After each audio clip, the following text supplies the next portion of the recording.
Përshëndetje të nderuar shikues, po filloj me përmbledhjen e ngjarjeve që shënuan javën që lan pas në Çakov.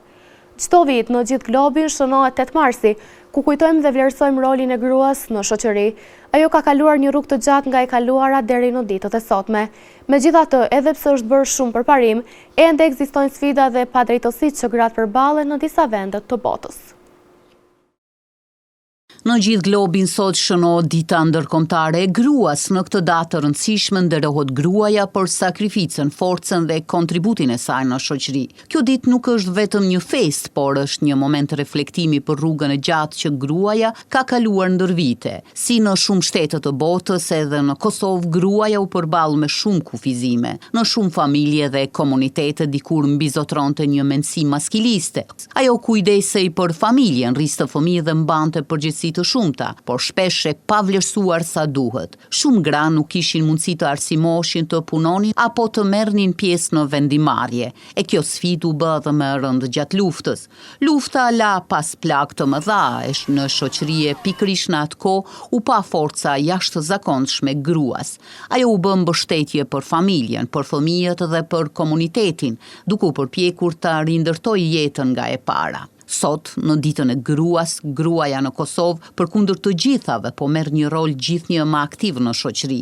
Sot shohim gra që janë mjeke, profesoresha, sipërmarrëse, aktiviste dhe udhëheqëse. Ky zhvillim tregon se kur gruaja ka mundësi dhe mbështetje, ajo kontribon fuqishëm në zhvillimin e vendit. Megjithatë, rruga drejt barazisë nuk ka qenë e lehtë. Për shumë vite gratë janë përballur me forma të ndryshme të dhunës dhe trajtimit jo të barabartë. Edhe sot, pjesëmarrja grave në proceset e vendimarrjes dhe në pozita të larta udhëheqëse nuk është aq e madhe sa duhet të jetë. Prandaj, dita gruas është një thirrje për ndryshim. Është një kujtesë se shoqëria bëhet të drejtë dhe më e zhvilluar, kur gratë dhe burrat kanë mundësi të barabarta dhe kur zëri gruas dëgohet dhe respektohet. Në shumë vende të Evropës, përfshirë edhe Kosovën, 8 marsi festohet duke u dhënë grave lule, dhurata dhe urime. Shpesh organizohen darka familjare, aktivitete në shkolla dhe programe kulturore për të nderuar nënat, motrat dhe gratë në përgjithësi. Dita ndërkombëtare e gruas u festua për herë të parë me 28 shkurt 1909 në Shtetet e Bashkuara të Amerikës si dita nacionale e gruas. Më pas, në vitin 1910 u vendos që kjo ditë të bëjë ndërkombëtare, ndërsa data 8 mars u zyrtarizua më vonë, veçanërisht pas grevave të grave në Rusi në vitin 1917. Gjatë të premtës, presidentja e Kosovës dekretoi mendimin për shpërbërjen e kuvendit të Kosovës. Ky vendim, sipas politologut Melazim Koci, ishte paksa i ngutshëm, pasi sipas tij kushtetuta i specifikon qartë të gjitha veprimet që duhen ndërmarrë ditët pasuese pas dështimit të zgjedhjes së presidentit. Deputetët e legjislaturës së 10 mbrëm dështuan në zgjedhjen e presidentit të ri të vendit. Ndërkohë, presidentja aktuale e Kosovës, Vjosa Osmani, paraditën e sotme ju drejtua qytetarëve të Republikës së Kosovës me një konferencë për media në të cilën bëri të ditur se ka dekretuar shpërndarjen e kuvendit. Jam këtu përpara jush sepse përfaqësuesit e popullit mbrëm vendosën që ta dërgojnë vendin në zgjedhje të reja. Kjo situatë ka qenë plotësisht e evitueshme. Është fatkeqësi e madhe për këtë shtet që ata nuk zgjodhen interesin e Republikës së Kosovës. Prandaj sot në përputhje me Kushtetutën e Republikës së Kosovës kam nxjerrë dekretin për shpërndarje të kuvendit dhe nëpërmjet këtij dekreti po kryej detyrimin kushtetues i cili është i përcaktuar qartë. Ndërkohë, politologu Melazim Koci në një lidhje virtuale për mediumin ton, veprimin e presidentes Osmani e ka quajtur si një veprim të ngutshëm. Presidentja është ngutur pak sepse për faktin që procedura për zgjedhjen e presidentit mbrëm filloi, kushtetuta këtë situatë e ka të parashes që nga momenti i fillimit të nisjes së procedurës të mbeten 60 ditë për absolvimin e kësaj çështje. Presidentja do të kishte të drejtë nëse procedura mbrëm nuk do të kishte filluar. në këtë rast ajo do të kishte drejt dhe parlamenti do të konsideroj i shpërndar. Kështu mendoj që në gjykata kushtetuese nuk do ta miratoj kërkesën e zonjës Osmani dhe se do t'i lënë në dispozicion parlamentit edhe 60 ditë për të gjetur zgjidhje, pra për të zgjedhur presidenten ose presidentin, dhe pastaj shkohet në zgjedhje me automatizëm 45 ditë më së largu nga skadimi i afatit 60 ditor. Tutje profesori Koci dekretin e presidencës për shpërbërje të kuvendit, po e sheh më shumë si një ballafaqim me zotin Kurti se sa një ballafaqim juridik. Këtë veprim të zonjës presidente e pash më shumë si ballafaqim me zotin Kurti, me vetëvendosjen, dhe jo si veprim juridik. Ajo është juriste, më besoj që ajo e din këtë që thash, por tani kemi të bëjmë me një ballafaqim politik ndërmjet zonjës Osmani dhe zotit Kurti. Gjykata kushtetuese nuk besoi se do t'i jap të drejtë presidentes Osmani, pasi në kushtetut kjo çështje është e prerë, shtoi profesori Koci. Në kushtetut kjo çështje është e zgjidhur në mënyrë të prerë, në mënyrë decisive, në mënyrë taksative, thuhet që nëse procedura fillon për zgjedhjen e presidentit ose presidentes, ajo mund të ndalet, por janë 60 ditë në dispozicion dhe këtu nuk ka asgjë të paqartë në aspektin juridik. Gjykata kushtetuese vetëm mund ta konstatojë që procedura ka filluar, mbaron pas 60 ditë dhe atëherë shkohet me automatizëm në zgjedhje të jashtëzakonshme. E për këtë 60 ditë është të mundshëm, profesori Koci vlerëson se është një kohë e humbur. Këtë e përjashtoj krejtësisht sepse duhet kvorumi prej 80 votave, këtë opozita nuk është e gatshme as e interesuar ta bëj, prandaj mundësia që në këto 60 ditë të zgjedhet presidenti ose presidentja është e barabartë me 0, do të jetë kohë e humbur koti, do të jetë thjesht pritje, madje pa asnjë përpjekje, sepse thjesht nuk pres lëvizje nga asnjëra palë sa i përket kësaj çështje. Dhe mjerisht më duhet të them, Kosova ndoshta është duke shkuar drejt një krize jo vetëm politike, por edhe juridiko-kushtetuese. E them këtë sepse tani secili është duke interpretuar kushtetutën në terma politik dhe kur kushtetuta interpretohet në këtë formë, pra kur bëhet interpretim politik i kushtetutës, ai nuk është interpretim i drejtë dhe ai mund ta çojë vendin në kaos kushtetues, juridik dhe institucional. Kujtojmë se numrat, afatet dhe mungesa konsensusit kanë kthyer çështjen e zgjidhjes së presidentit të Kosovës në një provë të funksionimit institucional. Në të gjitha shkollat e arsimit parauniversitar në Kosovë, në shënim të përvjetorit të 28 të epopesë së UÇK-s, ora e parë mësimore ju kushtua familjes Jashari. Njëjtë vepruan edhe nxënësit e shkollës ekonomike Kadri Kusari në Xhakov, të cilët së bashku me mësimdhënësit përmes projekteve diskutuan për shumë çështje që lidhen me heroizmin dhe sakrificën e familjes Jashari. Adem Jashari është komandanti legjendar. Sot ora e parë mësimore, si në të gjithë sistemin arsimor parauniversitar të Republikës së Kosovës, ashtu edhe në shkollën e mesme të lartë ekonomike Kadri Kusari, i është kushtuar epopesë së UÇK-s dhe sakrificës së familjes Jashari në Prekaz. Profesoresha Raimonda Koca u shpreh se qëllimi i orës mësimore është të përçohet e brezat e rinj rëndësia e luftës së ushtrisë çlirimtare të Kosovës dhe sakrifica e familjes Jashari. Qëllimi kryesor i mbajtjes së kësaj ore mësimore në shkollën tonë është që tregojmë të gjithë brezave të ri rëndësinë që ka këto data 5, 6 dhe 7 marsi, rëndësinë që ka epopeja UÇK-s, dhe rëndësinë e Adem Jasharit, i cili ishte një komandant legjendar dhe që sakrifikoi jetën e tij dhe të familjes së tij për këtë ditë që na jemi sot dhe për këtë ditë që na e gëzojmë lirinë sot. Ndërkaq profesoresha ndau edhe një mesazh drejtuar të rinjve. Ndoshta kisha jap një mesazh për brezin e ri që këtë datë dhe këto data historike për Kosovën dhe për vendin tonë që t'i kujtojmë dhe t'i respektojmë maksimalisht, sepse janë ata që na luftun për ne dhe janë ata që na jemi sot ku jemi dhe jetojmë të lumtur.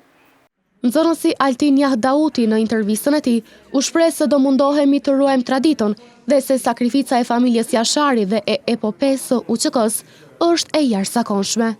Datët 5, 6 dhe 7 mars të vitit 1998, që ronë heroikisht Adem Jashari me gjithë familjen e tij. Ne jemi pasardhësit e tyre, ne do ta mbajmë këtë traditë. Do të jemi të lumtur për lirinë që kemi sot, sepse mos të ishin ata, ne sot do të ishim ose të frikësuar ose nuk do ishim duke mësuar të lirë. Kujtojmë se datat 5, 6 dhe 7 mars shënojnë një nga ngjarjet më të lavdishme të historisë së re të Kosovës, rënien heroike të familjes Jashari në Prekaz dhe fillimin e epopesë së UÇK-s, që përfaqëson sakrificën sublime për liri dhe dinjitet kombëtar, e cila në fund kulmoi me lirinë dhe pavarësinë e Kosovës. Po gjatë kësaj jave, Universiteti Fehmi Agani në Gjakov ka shënuar 13 vjetorin e themelimit. Në një takim të përbashkët me të ftuar të fushës akademike dhe student të programeve brenda universitetit, u diskutua për të arriturat dhe sukseset në përmirësimin e zhvillimit të universitetit ndër vite. Sot u shënua 13 vjetori themelimit të Universitetit Fehmi Agani në Gjakov. Me këtë rast, Parlamenti Studentor në bashkëpunim me Këshillat Studentore organizua një aktivitet të veçantë dedikuar studentëve, duke bashkuar stafin akademik dhe të rinjt në një ngjarje festive. Të pranishmeve fillimisht u drejtuar me një fjalë rasti rektori i universitetit, ku vuri në theks rëndësinë e 13 vjetorit të themelimit, arritjet e shënuara ndër vite, si dhe angazhimin e vazhdueshëm për rritjen e cilësisë në arsim. Aktivitetet që do të prezantohen sot janë dëshmi e gjatë e energjisë, kreativitetit dhe angazhimit të studentëve ndër vite. Ato tregojnë se universiteti nuk është vetëm vendi i ligjëratave dhe i provimeve, por edhe hapësira ku zhvillohen ide, iniciativa dhe bashkëpunime që pasurojnë jetën akademike universitare. Dua të theksoj se menaxhmenti i Universitetit Fehmi Agani në Gjakov ka qenë gjithmonë mbështetës i studentëve dhe iniciativave të tyre. Ne besojmë fuqishëm se një universitet i suksesshëm ndërtohet në partneritet me studentët, stafin akademik dhe administrativ. Vetëm gjatë 3 viteve të fundit kemi arritur të krijojmë hapësira të reja dhe të rëndësishme për universitetin. Përfshir edhe kampusin universitar, i cili po shndrohet me hapa shumë të shpejtë në një kampus model. Më pas, studenti Njarësh, kryetari i Parlamentit Studentor, foli rreth qëllimeve dhe angazhimit të studentëve në kuadër të universitetit. Gjatë këtij viti, si Parlament Studentor, kemi punuar që jeta studentëve të jetë aktiv dhe më kuptimplot. Kemi organizuar aktivitete akademike, trajnime profesionale, debate, aktivitete kulturore dhe sportive. Kemi synuar të krijojmë një hapësirë për diskutim, për iniciativë dhe për bashkëpunim ndërmjet studentëve të fakulteteve të ndryshme. Qëllimi ynë ka qenë i qartë. Studenti mos të jetë vetëm pjesëmarrës i procesit mësimor, por bashkëkrijues të jetës studentore. Të ndihet i dëgjuar, i privilegjuar dhe i vlerësuar. Ndërkohë, nën kryetaria e Parlamentit Studentor lexoi një përmbledhje të historikut të universitetit, duke rikujtuar rrugëtimin 13 vjeçar dhe momentet kyçe të zhvillimit të tij. Universiteti filloi aktivitetin e vitin akademik 2013-2014 me 3 fakultete.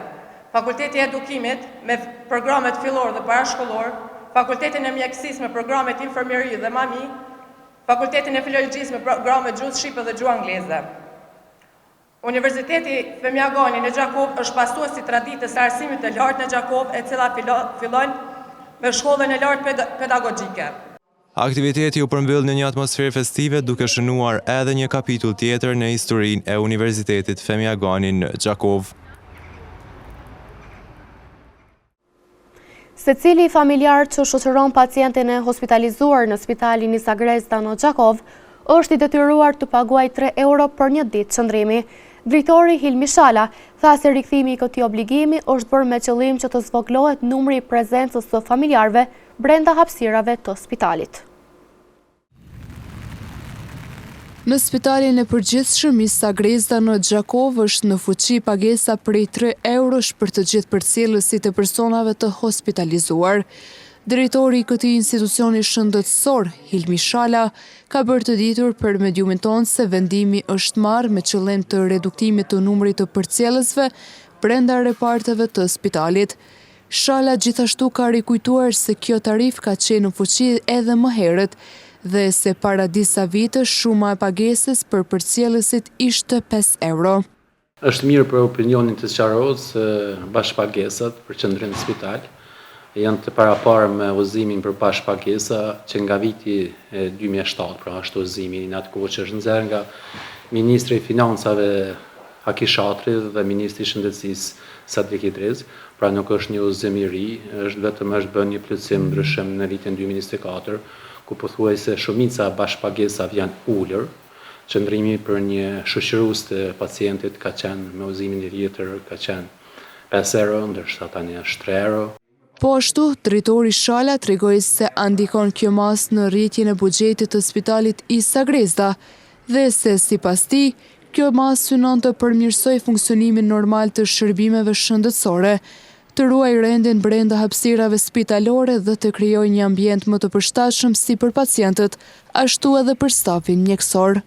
Sa i përket anës buxhetit nuk është që ndikon shumë, por në qetësinë spital, në ruajtjen e rendit dhe qetësisë spital ndikon. E këto e kemi vrejtë edhe në të kalunën, po edhe tani që është pak më rigoroze, për shkak se qetësia në repart është më e lartë. Nuk qëndrojnë te koka pacientit 3-4 persona, por qëndron një ose asnjë për shkak se kësaj pagesës 3 euro. Pastaj higjiena është më në rregull në spital, në për repartën, domethënë është luni rol të madh kjo. Kushtet e trajtimit janë më të lehta të pacientit për shkak se shpesh ka ndodhur në spital edhe shoqëruesit e pacientëve janë bërë pengesë në trajtimin e pacientëve. Ka luajt edhe në të kaluarën, po edhe tani një rol pozitiv sa i përket aspektit shëndetësor. Atë ka vend për debat publik që a duhet të heqet kjo bashkëpagesë, a duhet të vazhdoj, është një gjë tjetër, por nuk duhet të ketë keq kuptime sa i përket bashkëpagesës. Duhet ta potencojmë se ka ulje nga 5 euro tani është 3 euro dhe pjesa më e madhe kategorive pothuajse 80% janë të liruar nga kjo bashkëpagesë. Nga drejtoria e spitalit të përgjithshëm i Sagrezda në Gjakov thonë se kjo masë synon të krijojë më shumë rregull dhe hapësirë në repartet e spitalit. Sipas drejtorit Hilmi Shala, me këtë vendim pritet të lehtësohet puna e stafit mjekësor dhe të përmirësohet kushtet për pacientët e hospitalizuar. Lutje, drejtuar Zotit, uji dhe hurmet janë 3 gjërat e para që duhet pasur kujdes gjatë iftarit, e pastaj të vazhdohet me ushqime të tjera. Kështu vlerëson kryeimami i Bashkësisë Islame në Gjakov, Bistar Koshi. Ai gjithashtu thotë se secili person që agjeron gjatë gjithë muajit duhet të bëjë kujdes edhe në zgjedhjen e ushqimeve gjatë iftarit dhe syfyrit. Tash që jemi në muajin e shenjtë të Ramazanit, rëndësi e veçantë u kushtohet festave për iftar në shtëpi.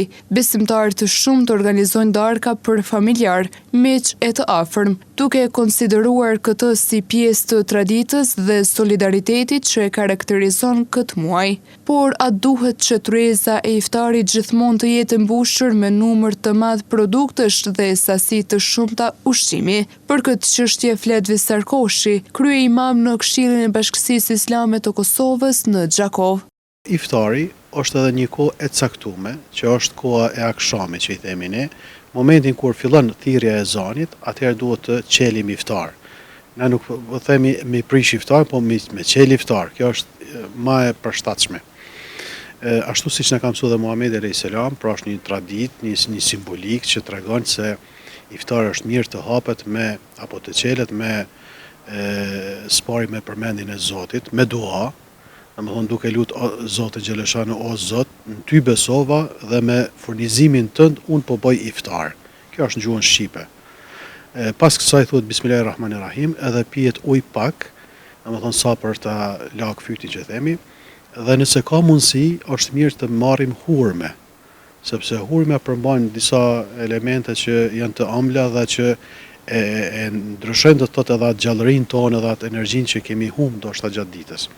Kryeimami Koshi thekson se në përgatitjen e ushqimit duhet pasur kujdes, duke shtuar se teprimi dhe hedhja ushqimit të panevojshëm është e papranueshme. Sipas tij, Ramazani është muaj i përkushtimit, solidaritetit dhe maturisë, prandaj edhe shtrimi i sofrës duhet të bëhet me masë dhe përgjegjësi. Në ushqim duhet pasur shumë kujdes, sepse ushqimi i tepërt, i panevojshëm, ose harxhimet e tepërta që po bëhen në mënyrë të pa justifikueshme, po them kështu, dhe pothuajse gjysma asaj të hudhet pastaj, kjo është e papranueshme sepse atëherë ti i kalon ato normat njerëzore që duhet, sepse iftari jep një porosi. Porosia duhet jetë në ato që njeriu kur nuk ka, solidarizohet me të tillët njerëz dhe ti e ndjen atë uri. Momentin kur ti e qel iftarin, domethënë ti i afrohesh asaj farë ndjenje. Dhe jo te i kalojmë do thot me ushqimet e tepërta, sepse kjo gradualisht edhe po humb efektin sofra bashkimit, sofra afrimit, familjes, harmonisë, respektit, thirrjes miqve dhe dashamirëve dhe familjarëve tonë. Kjo është e mirëseardhur, sepse ajo i afron njerëzit e ndryshëm të cilët shpeshherë edhe ndahen në forma të ndryshme për shkak të jetës, por iftari, bajramet, cila bajramet që themi dreka bajramit e shumë simbolika tjera janë për afrime dhe falëndrime ndaj të Madhit Zot që na ka dhënë çdo gjë. Mesazhi kryesor mbetet që iftari të mos shndrohet në garë të shpenzimeve dhe teprimeve, por të ruaj frymën e thjeshtësisë dhe ndarjes me të tjerët, ashtu siç e kërkon vetë muaji i shenjtë i Ramazanit. Përkundër përpjekjeve të vazhdueshme të të gjithë akterëve për të parandaluar dhunën në familje dhe ato në bazë gjinore, ende ka probleme në përmirësimin e kësaj çështje. Eksperti i shërbimeve sociale dhe familjare Blerim Shabani thotë se raportimet e viktimave dukshëm janë rritur viteve të fundit, por ende ka shumë punë për të bërë. Republika e Kosovës ka bërë përparime të shumta në legjislacionin kosovare, sidomos në integrimin e Konventës së Stambollit. Konvent kjo që i jep detyrim Kosovës dhe shteteve tjera të luftojnë më shumë në evidentimin e rasteve të dhunës në familje dhe asaj në bazë gjinore, si dhe trajtimin e saj sipas legjislacioneve në fuqi. Kështu vlerëson Blerim Shabanaj, eksperti i shërbimeve sociale dhe familjare. Kosova e ka integruar në rendin e vetë kushtetues Konventën e Stambollit, një instrument ndërkombëtar, e cila jap shteteve detyrime që të rres përpjekjet e tyre për ta luftuar dhunën në familje dhe me bazë gjinore, me tekst të veçantë grave dhe vajzave dhe grave, dhe normalisht të jap detyrime shteteve që të rrisin të gjitha përpjekjet, investimet në ngritjen e kapaciteteve institucionale, financiare për të ndihmuar në shërbime, në strehimore, në pakot shërbimeve, në ngritjet kapaciteteve institucionale kështu me radhë. Tutje eksperti Shabani pohoi se Kosova ka hartuar ligjin kundër dhunës në familje dhe në bazë gjinore, ligj ky që përcakton shumë të drejta të viktimave për shërbime. Ky ligj ka mundësuar edhe ngritjen e shumë mekanizmave në nivel koordinues lokal. Ka përbërë një risi jashtëzakonisht pozitive për sa i përket ngritjes së vetdijes institucionale për luftën që duhet ta kemi si shoqëri, edhe në sferën e parandalimit, edhe në sferën e reagimit, edhe në sferën e trajtimit, edhe në përgjithësinë e koordinimit të mekanizmave të institucioneve në luftën kundër dhunës në familje. Por sa shoqëria jonë është edukuar në raportimin e rasteve të dhunës në familje dhe atyre në bazë gjinore, eksperti Shabani thotë se ende mbetet sfidë ky proces.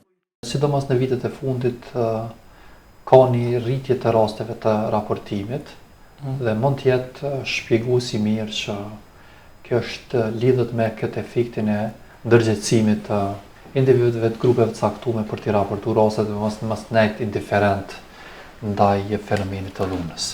Ligjet vendore i specifikojnë mirë këto çështje, përcaktojnë strukturën e institucioneve për të ofruar mbështetje për viktimat e dhunës dhe fatmirësisht kemi një kategori institucionesh në Kosovë që janë përgjegjëse, shtoi Shabani. Ne kemi një kategori institucionesh të cilat janë përgjegjëse për të vepruar në trajtimin e rasteve të raportuara, dhe jo vetëm edhe në procesin e parandalimit, Në kodër të nivelit lokal ne kemi qendrën për punë sociale, një institucion mandator lokal, i cili është përgjegjës të ofrojë shërbime sociale, profesionale dhe të aplikojë format e mbrojtjes për rastet që janë viktima të dhunës në familjes dhe të atyre fëmijë, dhe të aplikojë format e mbrojtjes, kujdestari, srem rezidencial dhe mbështetje të tjera sipas nevojave individuale. Policia po ashtu është një strukturë institucionale e cila ka mandat ligjor të bëjë ndjekjen dhe të kryejë procedurat dhe të ofrojë siguri, të kryejë procese vlerësimi, të bashkëpunojë me aktorët e tjerë. Zyra e mbrojtësve të viktimave, prokuroria, gjyqësori, shtëpia e sigurt apo strehimorit e tjera të cilat ofrojnë shërbime të drejta sociale, profesionale, të strehimit, të përkujdesjes e kështu me radhë. Përkundër angazhimeve të shumta dhe të akterëve tjerë, dhuna në familje dhe dhuna në bazë gjinore në Kosovë vazhdojnë të përbëjnë shqetësim për shoqërinë dhe institucionet. Shaib Kastrati është një nga personat e verbër në Xhakov, që prej vitesh ballafaqohet me probleme të shumta në kryerjen e shumë shërbimeve ditore. Në një prononcim për televizionin Syri, ai thotë se infrastruktura e dobut po ja vështirëson shumë qarkullimin ditor, madje as që ka shpresa që kjo situatë të ndryshojë së shpejti.